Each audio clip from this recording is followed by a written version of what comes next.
Have you ever really wanted to buy something, but it cost too much money, so you couldn't afford it?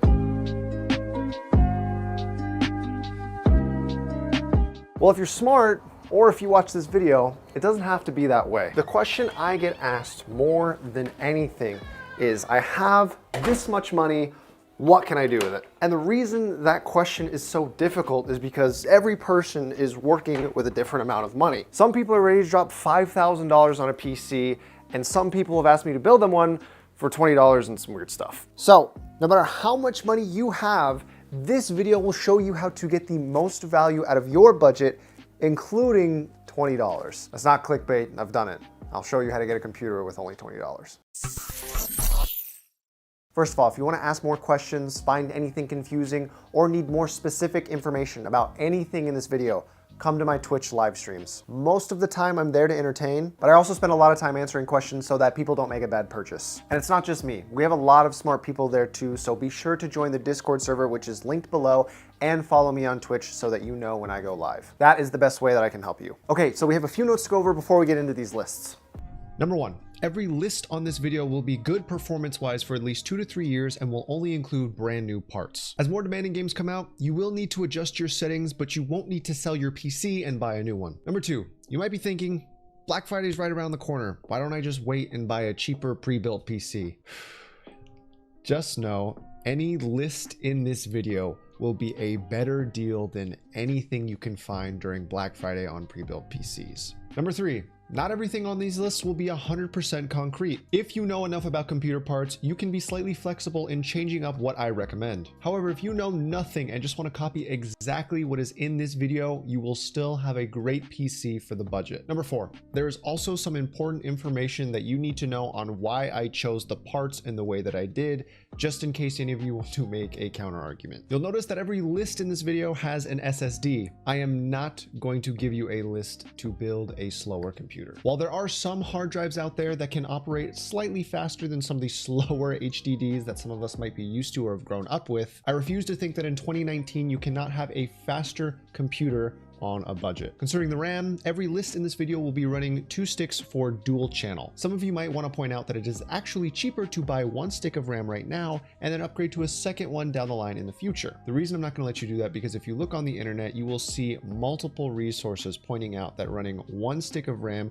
will dramatically decrease the performance of your computer. If you want to use gaming as an example, you can check out Jay's 2 cents video on how memory allocation affects performance, and you will notice there's quite a big dip in FPS if you run it that way. I promise you the $5 to $10 you will save on that 1 stick of RAM is not worth the performance drop. Concerning power supply options, you will notice I used PCPartPicker.com, and in all of those lists, I have what is the cheapest power supply that will support a graphics card as well as a CPU. Do not buy that power supply. There are actually $10 to $20 cheaper options available on Amazon or on the B-Stock site for EVGA. I have those linked in the description, so if you want to buy those, which you should, it's better value, just look below. Just note that Amazon is a little bit more pricey, so if you really want to get the best value, buy a B-Stock EVGA power supply. You should be able to get a 600 watt one at all times for around $30. Number 5.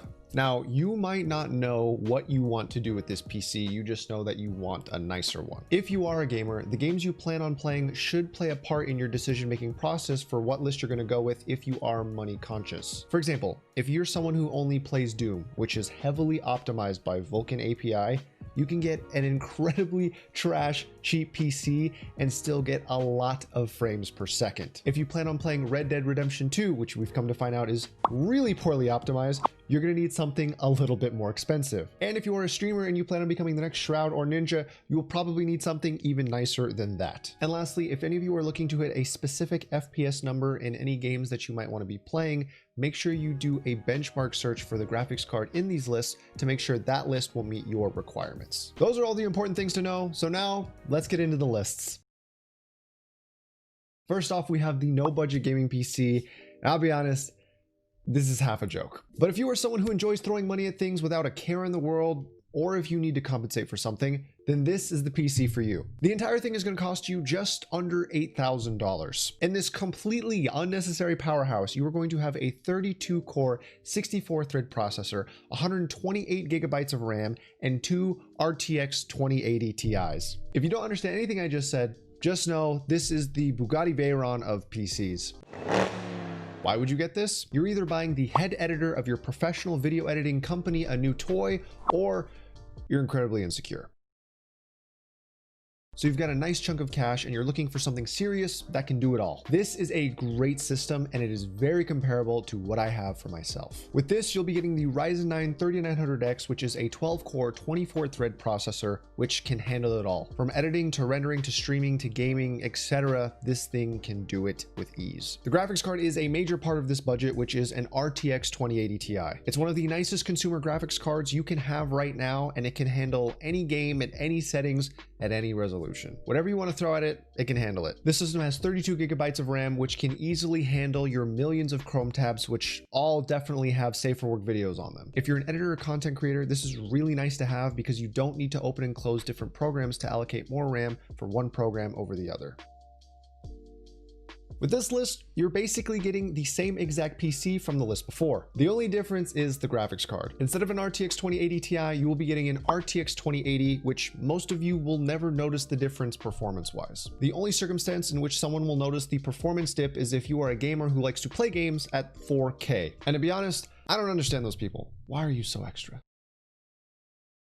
Okay, so we've dropped another $500. What's the difference? Well, to the average gamer, streamer, or even medium to high-end content creator, there really isn't one. What I mean by that is the two major changes to this list are the CPU and RAM. The processor for this list is a Ryzen 7 3700X, which is an 8-core, 16-thread processor. Instead of a 12-core, 24-thread beast, you are now getting an 8-core, 16-thread, slightly less impressive beast. For those of you that don't know PC parts, just know that your average consumer has a processor from 2 to 6 cores. If you are ignorantly trying to get a top-tier PC and think that you need more, please understand that this processor is still very top tier. For the RAM, we dropped the capacity to 16 gigabytes to accommodate this new budget. This is still enough to game and stream, but definitely not enough to have multiple content creation programs open at the same time. To explain this build more simply, I personally could get by using this PC. I stream and edit for a living. My livelihood depends on a good PC. I could do what I do now on this PC, even though it would be a downgrade for me. So if you're just casually gaming and streaming and still want an amazing experience,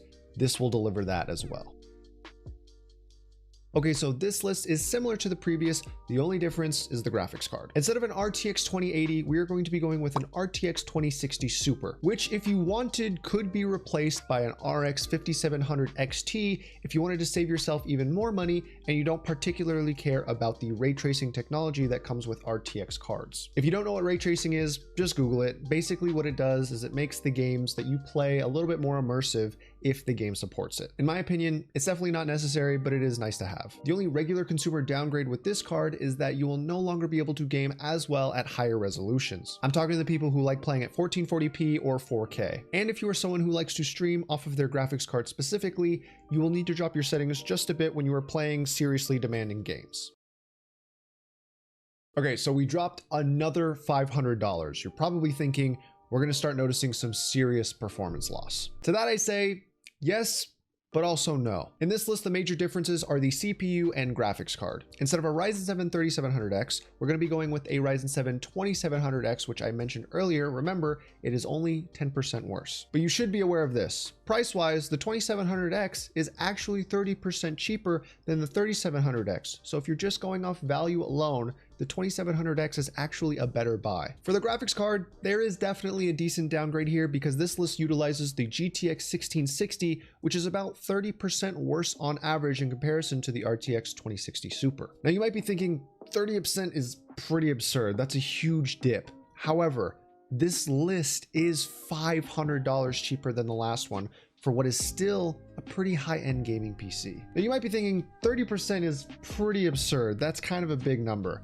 However, keep in mind that this list is $500 cheaper than the last one for what is still a top tier PC. If you're a gamer who also likes to stream, you're definitely going to want to use your CPU when streaming off of this specific PC so that your graphics card can focus on allocating all of its resources to the game. If you're comparing it to the last list, you will still have nice stream quality because of how powerful the 2700X is, and honestly, you will still have a really nice gaming experience as well. Feel free to look up the benchmarks of the GTX 1660. It may not be the most amazing card, but if you're playing games at 1080p, you can still run just about anything on high settings.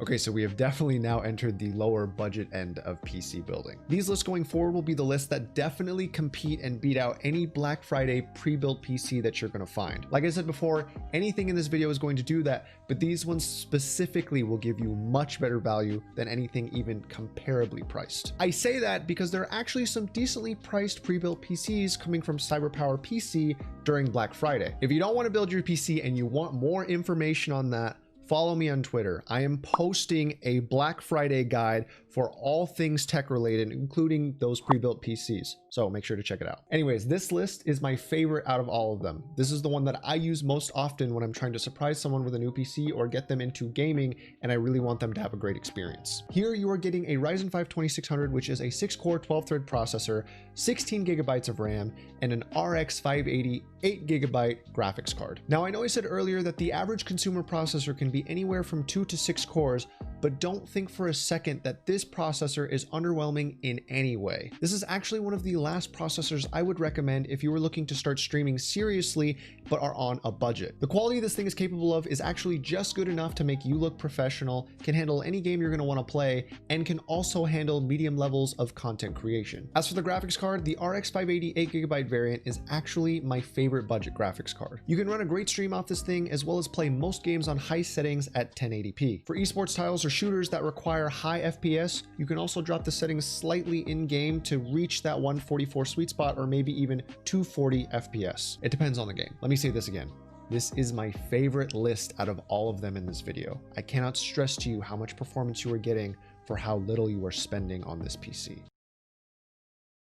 Now we're getting into the area where we're making sacrifices. I'll be honest with you.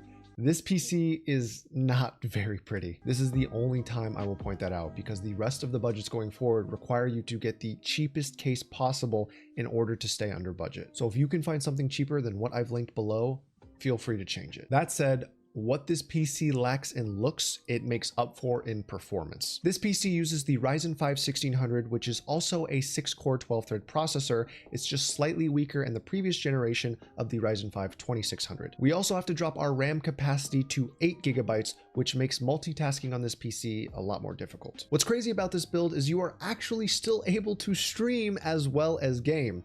That's right, you can have a gaming and streaming processor for $400 using new parts. The processor is the only thing you are going to be able to stream off of because the graphics card is the GTX 1650. It's not so much that that graphics card is incapable of streaming, it's just a weaker variant of the 1650, so you're not going to want to use that for any encoding. That said, it's not that bad of a card. It can still play a lot of games pretty decently on 1080p. I would recommend keeping most of your games at medium settings. Content creation is definitely still possible on this PC. However, I would strongly advise against longer form 10-minute videos because that will start to burden your editing software. This is mostly due to the smaller RAM capacity. Overall, this is a solid system. If you're just gaming, this is an awesome option, and if you want to do a little bit more than that, this PC is still capable. All right, so from this point onwards, you are getting a slightly improved gaming console. This system is for gaming. It's not great, but it's definitely not bad. If you're someone playing at 1080p, just running esports titles, you're gonna have a good time on this system. If you're someone who wants to load up more advanced titles like Red Dead Redemption 2 or the new Star Wars game, you're definitely gonna have to drop your settings to medium, maybe even lower to enjoy them at a reasonable frame rate. In this PC, we're using the Ryzen 3 1200, which is the weakest processor of the non-integrated graphics Ryzen series. It is a 4-core 4-thread processor, which is fine for gaming and productivity, but not streaming and content creation. If you surf the web and play games, this is fine. The RAM and graphics card are actually the exact same from the previous list, so no changes there. The only time I would recommend buying this specific list is if you have $350 to spend now and plan on running into an extra $250 in the future to make a nice upgrade. Now that might sound like a total of $600 and you're thinking, I should just wait till I have that much money. But remember, when you buy newer parts, you can sell your old ones to subsidize the cost.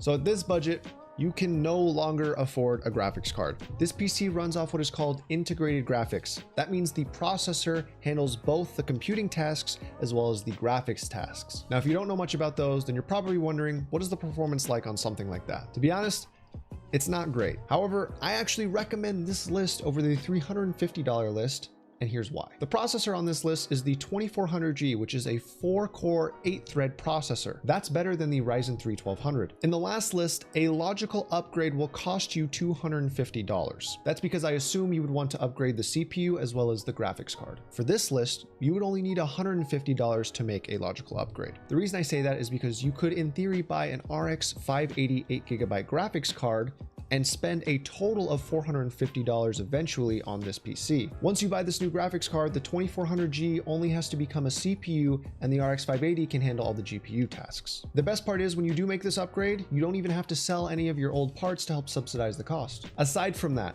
the 2400G alone is actually not that bad for gaming. That's if you are someone who just wants to run the games and doesn't care that much about graphics. You won't be able to run any seriously demanding games off the 2400G unless you consider dropping the resolution down to 720p and keeping games at low settings. If you're okay with doing that, you can actually still have a decent time. Just a quick note, for this specific list, there's actually a really good bundle deal that gets 2 of the parts you need to build this.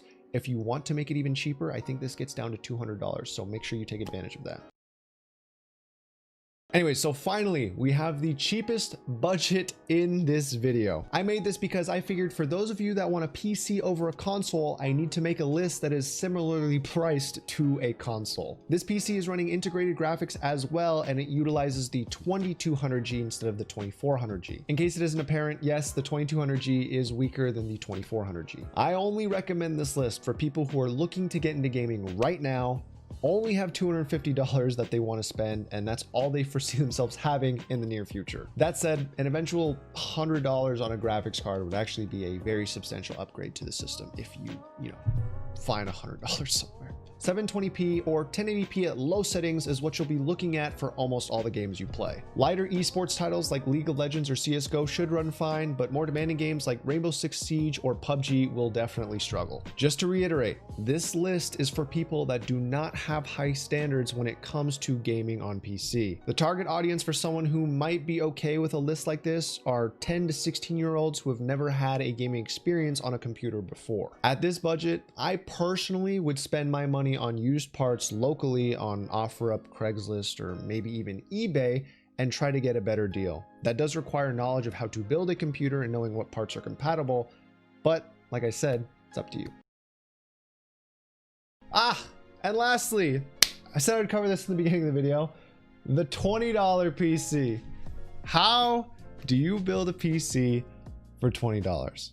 Well, I've done it, and I'll explain it to you now. Let me ask you something. Right now, if you go to Facebook Marketplace, OfferUp, Craigslist, try to find an ad of someone who's trying to buy older iPhones. I did this in the past, but basically this is how this hustle works. If you have 20 bucks, try to buy an iCloud locked 6S Plus. I guarantee you can find at least one desperate person in a month's worth of time selling it to you for $20. What you do is you take that phone and then you resell it for parts because there are people who have the skill set of utilizing those parts and using them to replace or fix other existing iPhones. I have a video I've been working on for about 6 to 8 months now, where I started with $20 and ended up with $1,000. And let me tell you, you can take that $20 and keep reflipping it until you have enough to build a PC that exists on any of these lists. Does it take a while? For me, it took 2 weeks. It's up to you if you're willing to put in that hustle. I'm just putting that option out there. If you really don't have the money, it is possible to work your way up. So I hope out of any of the budgets or any of the information I shared here, you're able to get the PC of your dreams for this holiday season. I hope it helps out. Just remember a few things. Come to the live streams if you have any questions about anything on this video, or if you have a more specific question that wasn't addressed here. There is a huge Black Friday guide coming out that I will be posting on Twitter. And then finally, thank you guys for watching this video. I hope you found it creative, entertaining, or informative in any way, shape, or form. And as always, have a great day.